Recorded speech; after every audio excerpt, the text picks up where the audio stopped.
Hello everyone, स्वागत है आप सभी का आपके अपने चैनल गुजर बुक पर। तो हम डिस्कस कर रहे थे यूपी ट्रिपल एससी की आगामी परीक्षा पीटी की प्रैक्टिस सेट्स का। तो सेट नंबर 8 आप सभी के सामने है। तो क्वेश्चन शुरू करते हैं। फर्स्ट क्वेश्चन क्या है यहाँ पर, माउंट आबू स्थित मशहूर दिलवाड़ा मंदिर निम्नलिखित में से किस समुदाय का पवित्र तीर्थ स्थल है। ऑप्शन क्या है, बौद्ध, जैन, सिख, पारसी। तो यहाँ पर करेक्ट आंसर क्या हो जाएगा, ऑप्शन नंबर बी यानी कि जैन। जो दिलवाड़ा मंदिर है वो किसको समर्पित है, जैन धर्म को। ठीक है, अब बात करते हैं कि इसको बनवाया किसने था। तो इसको बनवाया था भीमदेव प्रथम ने, भीमदेव प्रथम। और भीमदेव प्रथम ये किस वंश के शासक थे, ये चालुक्य या सोलंकी वंश। चालुक्य, चालुक्य को ही क्या बोला जाता था, सोलंकी वंश। ठीक है, लेकिन अगर एक्चुअल में बोला जाए कि इसे किसे बनवाया था, तो जो इनके एक सामंत थे विमल शाह, विमल शाह ये क्या थे, भीमदेव के सामंत थे, इन्होंने बनवाया था। लेकिन अगर ऑप्शन में भीमदेव प्रथम है, ये नहीं है, तो भीमदेव प्रथम भी क्या होगा, सही होगा। अगला क्वेश्चन क्या है, पृथ्वीराज चौहान ने से विवाह किया था वह उनके शत्रु जयचंद्र गढ़वाल की बेटी थी। ऑप्शंस क्या है, कृष्णावती, पूर्ववती, संयोगिता या सौम्यवती। तो पृथ्वीराज चौहान ने किससे विवाह किया था, संयोगिता से, यानी कि ऑप्शन नंबर कौन सा, सी करेक्ट होगा। अब बात करते हैं, ये जो पृथ्वीराज चौहान हैं ये कौन से थे, तो इनको ये पृथ्वीराज तृतीय थे, पृथ्वीराज तृतीय। दो जो पृथ्वीराज तृतीय थे इन्हीं को क्या किस नाम से प्रसिद्ध हुए, पृथ्वीराज चौहान। किससे विवाह किया था, संयोगिता से, और ये किसकी बेटी थी, राजा जयचंद की बेटी। अगला क्वेश्चन क्या है, चालुक्य वंश का सबसे महान शासक कौन था। ऑप्शंस क्या हैं, पुलकेशिन प्रथम, पुलकेशिन द्वितीय, विक्रमादित्य या मंगलेश। तो चालुक्य वंश का जो सबसे महान शासक था वो था पुलकेशिन द्वितीय, यानी कि ऑप्शन नंबर बी। इसने किसको हराया था, हर्षवर्धन को, हर्षवर्धन को क्या किया था, हराया था इसने। अगला क्वेश्चन क्या है, पोलो या चौगान खेलते समय निम्नलिखित में से किस सुल्तान की मृत्यु हुई। ऑप्शन क्या है, कुतुबुद्दीन ऐबक, बलबन, इल्तुतमिश या नासिरुद्दीन महमूद मोहम्मद। तो यहाँ पर पोलो या चौगान खेलते समय किसकी मृत्यु हुई थी, कुतुबुद्दीन ऐबक, यानी कि ऑप्शन नंबर ए। किस वंश के शासक थे ये, गुलाम वंश के। जो दिल्ली सल्तनत काल है उसमें जो पहला वंश था गुलाम वंश था, उसकी स्थापना किसने की थी, कुतुबुद्दीन ऐबक। इसी की मृत्यु कैसे हुई थी, पोलो, या उसी को क्या बोलते हैं, चौगान। अगला क्वेश्चन क्या है, निम्नलिखित में से किसने दीन ए इलाही आरंभ किया था। ऑप्शंस क्या हैं, जहांगीर, बाबर, अकबर, हुमायूं। तो यहाँ पर करेक्ट आंसर क्या हो जाएगा, दीन ए इलाही किसने आरंभ किया था, अकबर ने। और कब किया था, 1582। और क्वेश्चन पूछा जाता है कि एकमात्र हिंदू जिसने दीन ए इलाही धर्म को स्वीकार किया था वो था बीरबल। अब यहीं पर बात कर लेते हैं कि बीरबल का वास्तविक नाम क्या था, ये भी बहुत बार पूछा गया है, महेश दास। अगला क्वेश्चन क्या है, निम्नलिखित में से कौन उग्रपंथी नहीं थे। ऑप्शंस क्या हैं, बाल गंगाधर तिलक, मदन लाल, उधम सिंह, गोपाल कृष्ण गोखले। तो अगर बात करते हैं गोपाल कृष्ण गोखले, तो ये क्या थे, ये नरम दल से थे। तो यहाँ पर करेक्ट आंसर क्या हो जाएगा, गोपाल कृष्ण गोखले। ये किसके गुरु थे, गांधी जी के क्या थे, गुरु थे, गांधी जी के गुरु।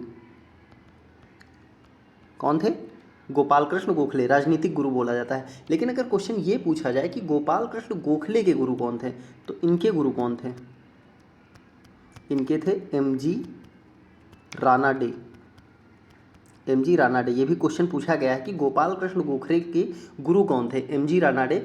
एमजी रानाडे को जाना जाता है महाराष्ट्र का सुकरात, महाराष्ट्र के सुकरात के रूप में कौन जाने जाते हैं, एमजी रानाडे।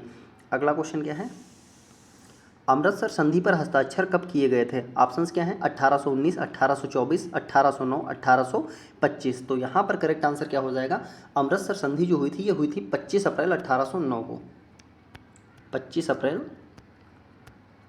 1809। किसके बीच हुई थी, जो महाराजा रणजीत सिंह थे और साथ में कौन था, अंग्रेज। इसको बोला जाता है अमृतसर संधि। अगला क्वेश्चन क्या है, सीमांत गांधी किसे कहा जाता है? ऑप्शंस क्या हैं? शेख अब्दुल्ला, मणिलाल गांधी, खान अब्दुल गफ्फार खान, गोपाल कृष्ण गोखले। तो सीमांत गांधी किसे कहा गया? खान अब्दुल गफ्फार खान। और इनका जो संस्थान थी जो इन्होंने बनाया था, खुदाई खिदमतगार, खुदाई खिदमतगार। और इनका आंदोलन किस नाम से प्रसिद्ध हुआ था? लाल कुर्ती आंदोलन, लाल कुर्ती आंदोलन। ठीक है, अब सीमांत गांधी बोल दें या फ्रंटियर गांधी, दोनों नाम किनके हैं? खान अब्दुल गफ्फार खान के। संगठन इनका कौन सा था? खुदाई खिदमतगार था। और आंदोलन लाल कुर्ती आंदोलन नाम से प्रसिद्ध हुआ इनका। अगला क्वेश्चन क्या है? निम्नलिखित में से किसने 1935 के अधिनियम के बारे में कहा था? एक कार जिसमें ब्रेक तो हैं पर इंजन नहीं। ये स्टेटमेंट किसका है? जवाहरलाल नेहरू, सी राजगोपालाचारी, महात्मा गांधी या एस सी बोस यानी सुभाष चंद्र बोस। तो यहाँ पर करेक्ट आंसर हो जाएगा जवाहरलाल नेहरू। ये किसने कहा था? एक कार जिसमें ब्रेक तो हैं पर इंजन नहीं, किसके बारे में बोला गया था? जो 1935 का एक्ट आया था। ठीक है, और किसने कहा था? जवाहरलाल नेहरू ने। अगला क्वेश्चन क्या है?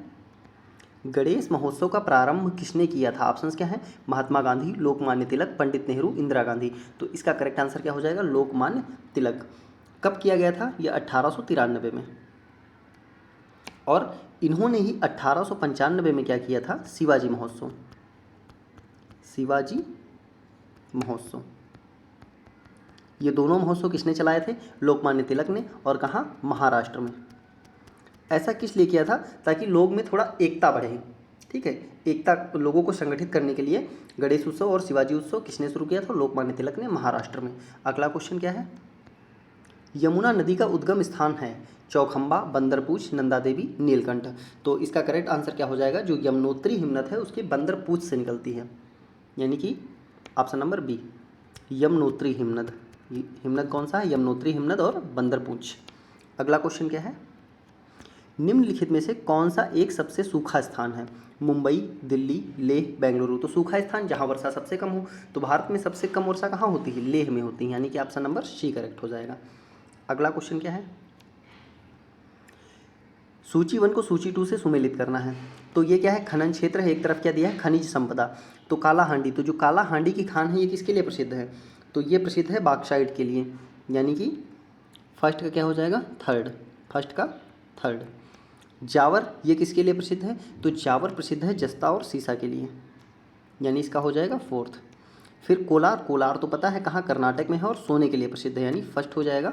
और बची कौन सी? मौसाबनी, ये किसके लिए हो जाएगी? तांबे के लिए, यानी second.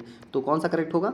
Third, first, third fourth और first second. Third fourth, 3 4 first 1 2,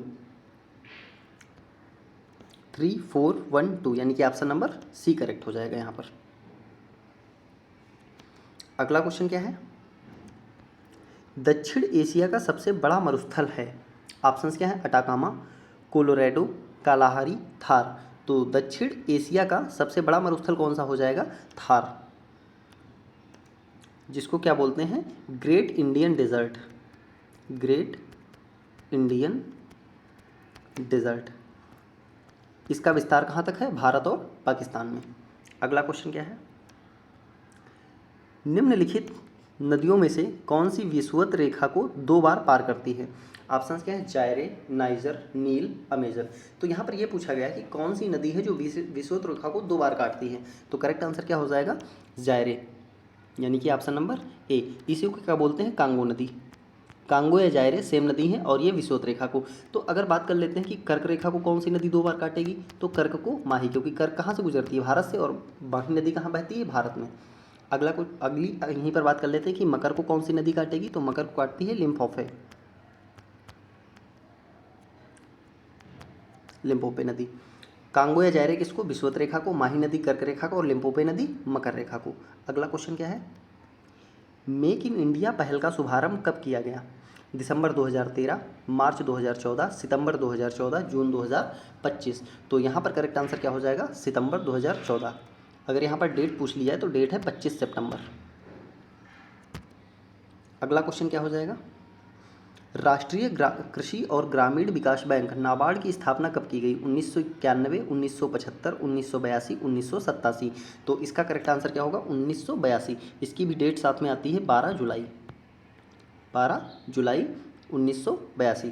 और समिति पूछी जाती है कि नाबार्ड की जो स्थापना थी किस समिति की सिफारिश पर हुई, तो शिवरमन। अगला क्वेश्चन क्या है, भारत के केंद्रीय बजट में रेल बजट का किस वर्ष विलय किया गया था? ऑप्शंस क्या हैं, 2017, 2016, 2018, 2015। तो यहाँ पर करेक्ट आंसर क्या हो जाएगा, जो रेल बजट है केंद्रीय बजट में कब विलय किया गया, 2017 में। अगला क्वेश्चन क्या है, भारत में श्वेत क्रांति का जनक किसे कहा जाता है? ऑप्शंस क्या हैं, एम एस स्वामीनाथन, राजकृष्णा, वर्गीज कुरियन। इनमें से कोई नहीं। तो यहाँ पर करेक्ट आंसर क्या हो जाएगा, श्वेत क्रांति का जनक भारत में किसे कहा जाता है, वर्गीज कुरियन को। इन्हें ही बोला जाता है milk man of India. Milk man of India.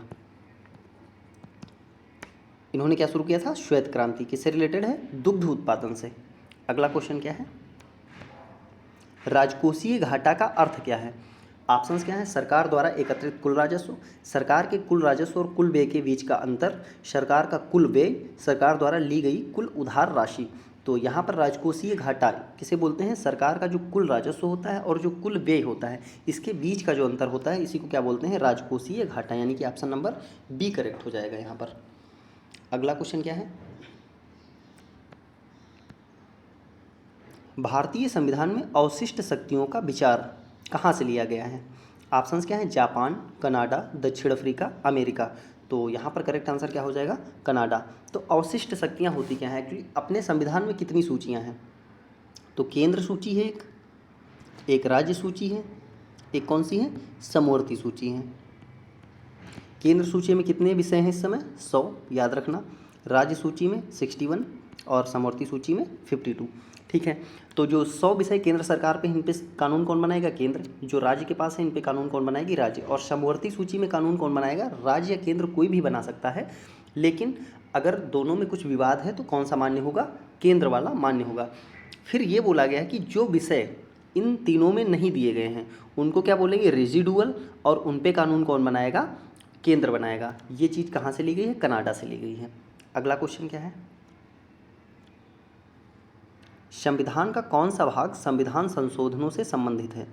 तो यहाँ पर ऑप्शंस क्या हैं, भाग 15, भाग 10, भाग 8 या भाग 20। तो यहाँ पर करेक्ट आंसर क्या हो जाएगा, जो भाग 20 है संविधान का वो संविधान संशोधन से संबंधित है। और आर्टिकल इसमें कौन सा है, आर्टिकल 368 यानी कि 368 आर्टिकल भी पूछा जा सकता है। तो जो भाग 20 है उसमें केवल एक ही आर्टिकल है, 368। अगला क्वेश्चन क्या है, उत्तर प्रदेश की प्रथम महिला मुख्यमंत्री कौन थी? ऑप्शंस क्या हैं, एनी बेसेंट, मायावती, विजयलक्ष्मी पंडित, सुचेता कृपलानी। तो करेक्ट आंसर क्या हो जाएगा, सुचेता कृपलानी, यानी कि ऑप्शन नंबर डी। और ये कब बनी थी, 1963 में। अगर क्वेश्चन ये भी पूछ ले कि भारत की प्रथम महिला मुख्यमंत्री कौन थी, तो भी कौन हो जाएगी, सुचेता कृपलानी ही आंसर होगा। ये भारत की भी पहली महिला मुख्यमंत्री बनी थी, और बनी कहाँ की थी, उत्तर प्रदेश की। अगला क्वेश्चन क्या है, राष्ट्रपति मंत्रिपरिषद के सदस्य को कैसे बर्खास्त कर सकते हैं? ऑप्शंस क्या हैं, लोकसभा अध्यक्ष की सहमति से, आपात स्थितियों में प्रधानमंत्री की सिफारिश पर, अपनी स्वयं की ओर से। तो अगर बात करें मंत्रिपरिषद उत्तरदायी किसके प्रति है, तो मंत्रिपरिषद जो है ये उत्तरदायी होती है लोकसभा के प्रति। लोकसभा के प्रति उत्तरदायी किस आर्टिकल में बोला गया है, इंपॉर्टेंट है, 75 का 3। कई बार पूछा गया है कि लोकसभा जो मंत्रिपरिषद है लोकसभा के प्रति उत्तरदायी है, किस आर्टिकल में कहा गया है, 75 का 3। तो बात करते हैं कि अगर ये लोकसभा के प्रति उत्तरदायी है तो राष्ट्रपति अगर संसद सदस्य को बर्खास्त करना है तो किसकी सिफारिश पर, प्रधानमंत्री की सिफारिश पर, क्योंकि बहुमत दल का नेता कौन होगा, प्रधानमंत्री होगा। अगला क्वेश्चन क्या है, भारतीय संविधान के अनुसार सरकार के कितने अंग हैं? तो यहाँ पर ऑप्शंस क्या हैं, 1, 2, 3, 4। तो करेक्ट आंसर क्या हो जाएगा, 3। सरकार के कितने अंग होते हैं, 3 होते हैं। कौन से, कार्यपालिका, विधायिका और न्यायपालिका। न्यायपालिका बिल्कुल पृथक होती है इन दोनों से। ठीक है, अगला क्वेश्चन क्या है, डायोप्टर निम्नलिखित में से किसकी एसआई इकाई है? तो यहाँ पर ऑप्शंस क्या हैं, तरंगदैर्घ्य, ज्योति तीव्रता, लेंस की क्षमता, चुंबकीय शक्ति। तो जो डायोप्टर है ये किसकी एसआई इकाई है, लेंस की क्षमता, यानी ऑप्शन नंबर सी। ठीक है, इसको डिनोट किससे करते हैं, पी से डिनोट करते हैं। और 1/f, f क्या होती है? फोकल लेंथ, यानी कि फोकस दूरी। अगला क्वेश्चन क्या है? बस यहाँ पर ये याद रखना कि f हमेशा मीटर में रहेगा। इस पर क्वेश्चन भी पूछ लेते हैं कि किसी लेंस की फोकस दूरी इतनी, उसकी क्षमता क्या होगी, या क्षमता दे देंगे और क्या पूछ लेंगे? फोकस दूरी पूछ लेंगे। अगला क्वेश्चन क्या है? यदि एक लोलक निर्वात में दोलन करता है तो इसकी समय अवधि घट जाती है, बढ़ जाती है, अपरिवर्तित रहती है, पहले बढ़ती है फिर घटती है। तो अगर कोई दोलन निर्वात में गति कर रहा है तो उसकी समय अवधि क्या रहेगी? अपरिवर्तित रहेगी, कोई चेंज नहीं आएगा उसमें। Option number C. अगला क्वेश्चन क्या है? निम्नलिखित में से बेकिंग सोडा का रासायनिक नाम क्या है? बेकिंग सोडा यानी बेकिंग सोडा किसे कहते हैं? खाने वाले सोडे को, ईटेबल। ठीक है, एक मिनट। जो ईटेबल होता है, जो खाने योग्य होता है, उसको क्या बोलते हैं? Baking soda. फार्मूला क्या होता है? NaHCO3। तो इसको क्या बोलेंगे? Sodium hydrogen carbonate. यानी करेक्ट आंसर क्या हो जाएगा? Option number B. अगर यहीं पर बात कर लेते हैं कि जो धावन सोडा होता है उसका फार्मूला क्या होता है? Na2CO3। इसको बोलते हैं सोडियम बाइकार्बोनेट। इसको क्या बोलेंगे? Sodium bicarbonate. अगला क्वेश्चन क्या है? नियासिन जो विटामिन बी कॉम्प्लेक्स ग्रुप का एक विटामिन है की कमी से कौन सा रोग होता है? तो जो नियासिन है ये किस विटामिन का रासायनिक नाम है? ये होता है विटामिन B3 का। रासायनिक नाम क्या है? नियासिन। और इसकी कमी से कौन सा रोग होता है? पेलाग्रा रोग हो जाता है। अगला क्वेश्चन क्या है? निम्नलिखित में से कौन सा एक सही खाद्य श्रृंखला को दर्शाता है? तो ऑप्शन सबसे पहले घास। घास को कौन खाएगा? मेढक, कीट, सर्प या गरुड़। तो घास को कौन खाएगा? कीट खाते हैं ना, मेढक तो घास खाता नहीं। अब कीट आ गया तो यहाँ पर अगला ऑप्शन कीट है तो यही करेक्ट हो जाएगा। कीट को कौन खाएगा? मेढक। मेढक को कौन खाएगा? सर्प। सर्प को कौन खाता है? गरुड़। अगला क्वेश्चन क्या है? हिंदी क्वेश्चन है। कवि का स्त्रीलिंग क्या है? ये बहुत क्वेश्चन पूछा गया है, कई बार पूछा गया है, क्योंकि ये वर्तनी अशुद्धि में भी आता है। तो इसका सही क्या होता है? कवयित्री। ठीक है, ये वर्तनी शुद्धि में भी आता है शब्द। इसको ऐसे लिख के दे देंगे या ऐसे लिख के दे देंगे, तो करेक्ट कौन सा होगा? कवयित्री। अगला क्वेश्चन क्या है? पैर शब्द का समानार्थी नहीं है। ऑप्शंस क्या है? पद, चरण, नौ, पग। तो पैर पद होता है, चरण भी होता है, पग भी होता है, तो नौ नहीं होता है। नौ किसका होता है? नया का। अगला क्वेश्चन क्या है? कौन सा शब्द बिजली का पर्याय है? ऑप्शंस क्या है? सरवरी, तनया, रमणी, दामिनी। तो अगर बात करें सरवरी, ये किसका पर्यायवाची होता है? तो जो सरवरी होता है हमारे पास, ये होता है रात का। तनया किसका होता है? पुत्री का। रमणी ये होता है स्त्री का। तो रिमेनिंग कौन सा बचा? दामिनी। दामिनी किसका पर्यायवाची होता है? बिजली का। बिजली के अन्य पर्यायवाची क्या है? तड़ित हो गया, दामिनी हो गया, चंचला हो गया, चपला हो गया। अगला क्वेश्चन क्या है? निम्नलिखित में से अशुद्ध वाक्य है। गौतम ऋषि की पत्नी का नाम अहल्या था। इस कार्य में बहुत विलंब हो गया। रसगुल्ला बहुत स्वादिष्ट है। एक गुलाब की माला खरीद लेना। तो यहाँ पर अशुद्ध बताना है, तो अशुद्ध क्या हो जाएगा? एक गुलाब की माला थोड़ी ना होगी, गुलाब की एक माला, तो यही क्या होगा? अशुद्ध है। अच्छा, गौतम ऋषि की पत्नी का नाम अहल्या था। अब इसे गलत मत कर देना, क्योंकि ये भी वर्तनी शुद्धि में पूछा जाता है। इसको ऐसे लिख के दे देंगे, और ये क्या होता है? गलत होता है। सही क्या है? अहल्या। चलते हैं अगले क्वेश्चन पर। जो युद्ध में स्थिर है उसे कहते हैं।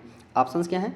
युद्ध स्थिर, युद्ध थिरक, युधिष्ठिर या युद्ध स्थायी। तो जो युद्ध में स्थिर है उसको क्या बोलते हैं? युधिष्ठिर बोलते हैं, यानी कि ऑप्शन नंबर सी। अगला क्वेश्चन क्या है? फरवरी 2022 में शुरू किए गए सार्वभौमिक टीकाकरण कार्यक्रम सघन मिशन इंद्रधनुष 4.0 को राज्यों, केंद्र शासित प्रदेशों के कितने जिलों में संचालित किया जाएगा? तो क्या है?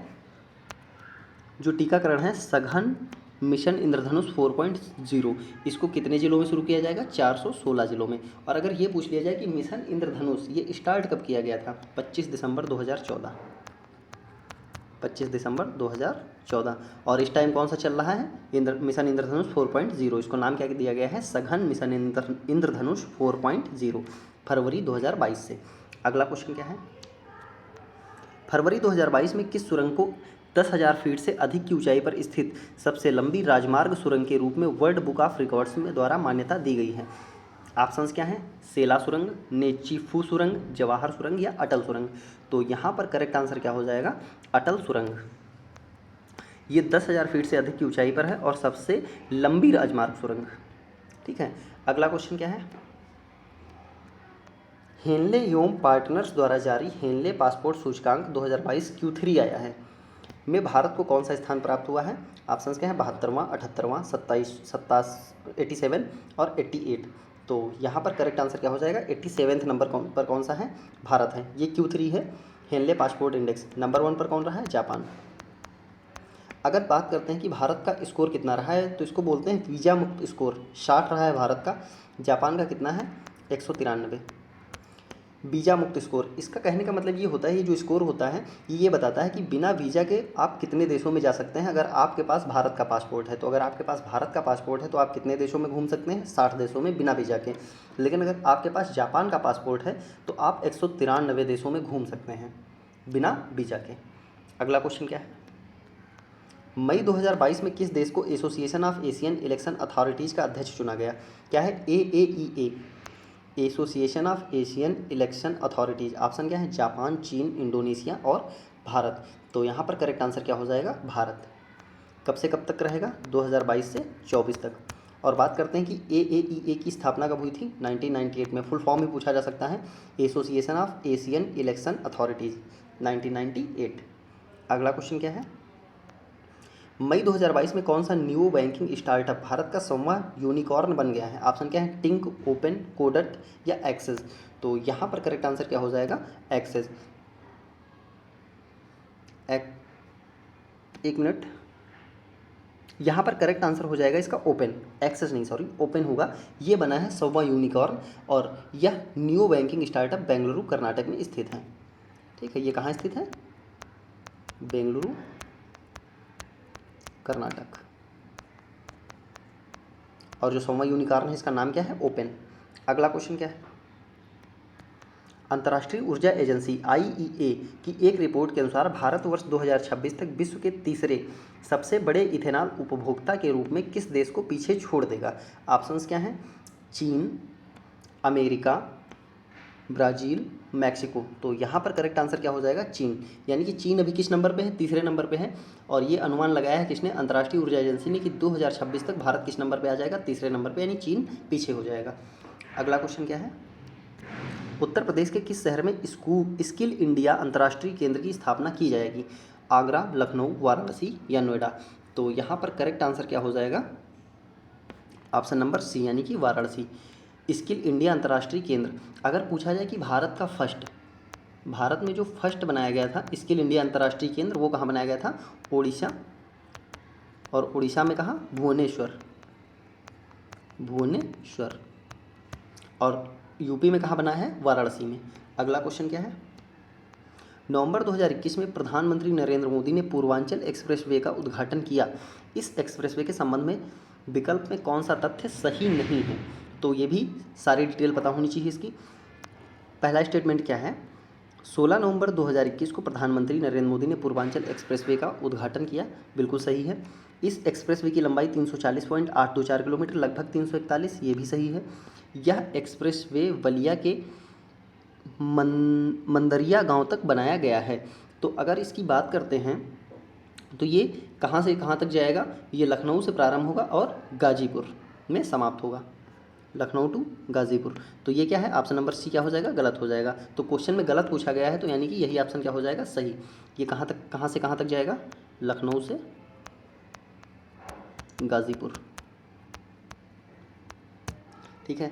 लास्ट स्टेटमेंट क्या है? इस एक्सप्रेसवे पर सुल्तानपुर जिले में एक हवाई पट्टी निर्मित की गई है। तो ये भी एकदम सही है। सुल्तानपुर जिले में क्या बनाई गई है? हवाई पट्टी। अगला क्वेश्चन क्या है? टोक्यो ओलंपिक 2020 में भारतीय पदक विजेताओं के संबंध में विकल्प में कौन सा तथ्य सही नहीं है? तो ऑप्शंस क्या हैं इसके? टोक्यो ओलंपिक 2020 में भारत की तरफ से पहला पदक लवलीना बोरगोहेन ने जीता। तो पहला पदक किसने जीता था? तो ये हमें पता है, पहला पदक जीता था मीराबाई चानू ने। मीराबाई चानू फर्स्ट पदक। तो पहला ही गलत हो जाएगा, यानी कि हमसे गलत पूछा गया है, तो यही क्या हो जाएगा? सही। फिर बात करते हैं, PV सिंधु ने महिलाओं की बैडमिंटन स्पर्धा के एकल वर्ग में कांस्य पदक जीता। सही बात है। भारतीय पुरुष हॉकी टीम ने फील्ड हॉकी स्पर्धा में कांस्य पदक, हॉकी ने भी क्या जीता था? कांस्य पदक। और नीरज चोपड़ा ने स्वर्ण पदक जीता था, किसमें? भाला फेंक में। तो अगला क्वेश्चन क्या है?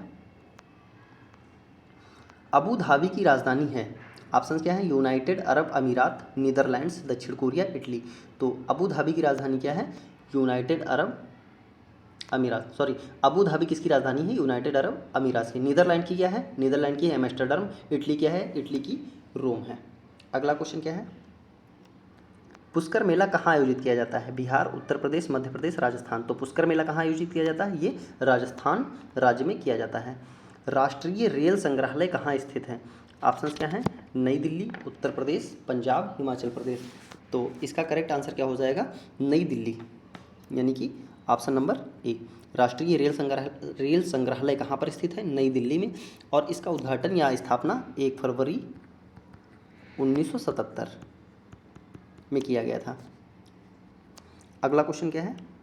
निम्नलिखित में से कौन सा पुरस्कार उपन्यास के लिए दिया जाता है? उपन्यास के लिए दिया जाता है। ऑप्शन क्या है? भारत रत्न, बुकर पुरस्कार, पुलित्जर। कोई भी विकल्प सही नहीं है।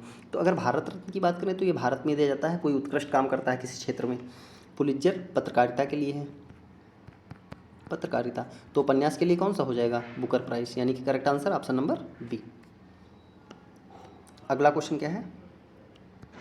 यहाँ पर ये देख लेते हैं कि बुकर पुरस्कार की स्थापना कब हुई, क्योंकि ये क्वेश्चन इंपॉर्टेंट है, पूछा गया है। तो ये सबसे पहली बार दिया गया था 1969 यानी 1969 में।